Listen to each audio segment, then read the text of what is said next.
Hello friends, this is Sushant Tiwari and today in this video I am going to discuss chapter number 1 Challenges of Nation Building of class 12 Political Science।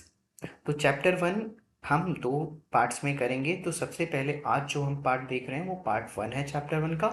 उसके बाद हम part 2 करेंगे। CUET में हमारा ज़्यादातर question जो है वो एनसीईआरटी से आता है, इसी वजह से सबसे पहले हम एनसीईआरटी के थ्रू पढ़ेंगे। उसके बाद अगर हमारा कुछ कंटेंट रह जाता है तो हम उसको अदर सोर्सेज से भी देख लेंगे। तो आइए देखते हैं। सो ट्राइस्ट विद डेस्टिनी क्या है? ट्राइस्ट विद डेस्टिनी है 14-15 अगस्त 1947 को first prime minister of India Pandit Jawaharlal Nehru constituent assembly के स्पेशल सेशन में अपनी स्पीच देते हैं। उसी स्पीच में हम देखते हैं कि ट्राइस्ट विद डेस्टिनी वो मतलब बोलते हैं कुछ रेफरेंस लेके, तो उसी स्पीच को हम बोलते हैं ट्राइस्ट विद डेस्टिनी। क्यों बोलते हैं ऐसा? क्योंकि हमें आज़ादी मिल गई होती है। बट आज़ादी जो हमें इंडिपेंडेंस मिली हुई है उसमें सच में आप देखेंगे तो हमारे लिए वो समय बहुत ही टफ था। क्यों टफ था? Because we have witness the horrific and painful partition. सो हमारे कंट्री के सामने तीन चैलेंजेस थे इम्पॉर्टेंट। सबसे पहला कि shaping a nation that was United. तो हमने देखा कि हमारी कंट्री का पार्टीशन हो गया था, तो उसके बाद जो इंडिया है वो कैसे पूरा यूनाइटेड रह पाए, तो सबसे बड़ा चैलेंज ये था। दूसरा हमारा चैलेंज था इस्टेब्लिशमेंट ऑफ डेमोक्रेसी, कि डेमोक्रेसी हम कैसे इस्टेब्लिश करें। थर्ड हमारा चैलेंज था कि डेवलपमेंट ऑफ एंटायर सोसाइटी, क्योंकि हमने देखा हमारी सोसाइटी में सोशल एंड इकोनॉमिक बेसिस पे एंड अदर बेसिस पे बहुत सारी डिस्पैरिटीज हैं, डिफरेंसेस हैं। तो उस डिफरेंसेस को मतलब उन डिफरेंसेस को ध्यान में रखते हुए हम कैसे डेवलपमेंट करें कि पूरी सोसाइटी का डेवलपमेंट हो। ऐसा ना हो जाए कि सिर्फ रिच रिच का डेवलपमेंट होता जा रहा है, सिर्फ जो मतलब मजबूत लोग हैं, जो पावरफुल पोजीशंस पे हैं, जो एडवांटेजियस पोजीशन में हैं, सिर्फ उन्हीं का डेवलपमेंट हो रहा है। तो ऐसा नहीं होना चाहिए। तो सबका डेवलपमेंट हो पाए और जो फ्रूट ऑफ डेवलपमेंट है वो सब तक पहुंचे, इसको इंश्योर करना भी एक हमारे लिए चैलेंज था। अब पार्टीशन के समय हम देखते हैं कि डिस्प्लेसमेंट एंड रिहैबिलिटेशन दो चीज़ें होती हैं। अब पार्टीशन हुआ क्यों, वे हम हिस्ट्री में देख चुके हैं, लेकिन यहाँ पे जान लेते हैं कि क्यों हुआ। तो बेसिक सा रीज़न है, मुस्लिम लीग जो ऐसा क्लेम करती थी, और क्लेम क्या करती थी, रिप्रेजेंट करती थी मुस्लिम्स को। उसने टू नेशन थ्योरी दी। उसका कहना था कि इंडिया में लोग सिर्फ इंडियन नहीं हैं, यहाँ पर देयर आर टू नेशंस, मतलब दो तरीके के लोग रहते हैं, एक मुस्लिम्स हैं और एक हिंदू हैं। मुस्लिम लीग का मानना था कि मुस्लिम्स जो हैं कभी भी हिंदूज के साथ नहीं रह सकते हैं, तो उनके लिए, मुस्लिम्स के लिए एक नई कंट्री बननी चाहिए।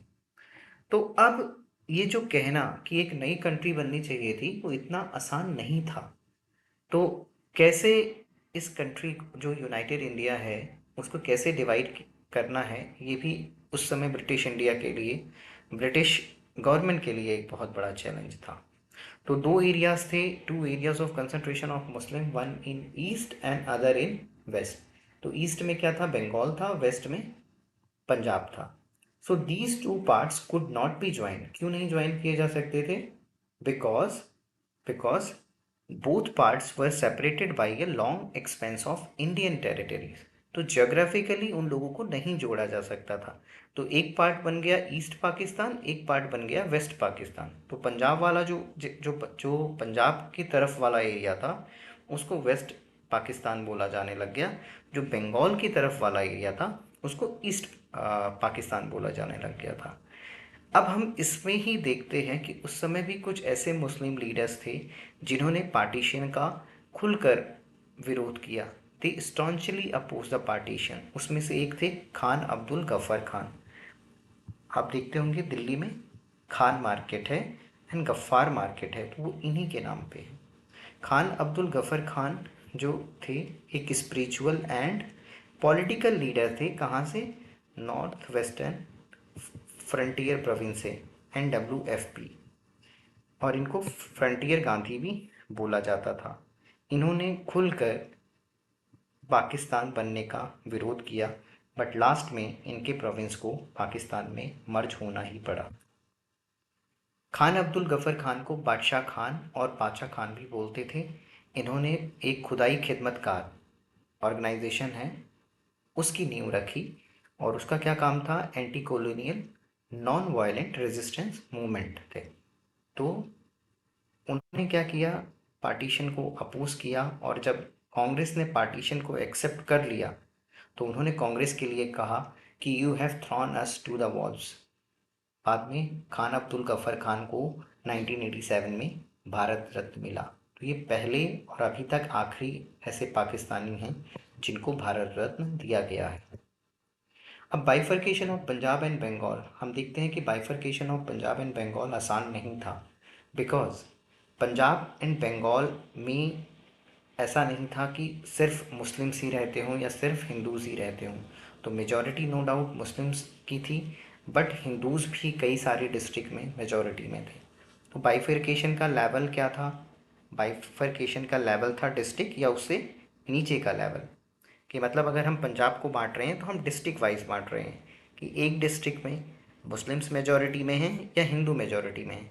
तो अगर मुस्लिम मेजॉरिटी में है तो वो डिस्ट्रिक्ट किधर चली गई, पाकिस्तान को चली गई, और अगर हिंदू मेजॉरिटी में है तो वो इंडिया में ही रहेगी।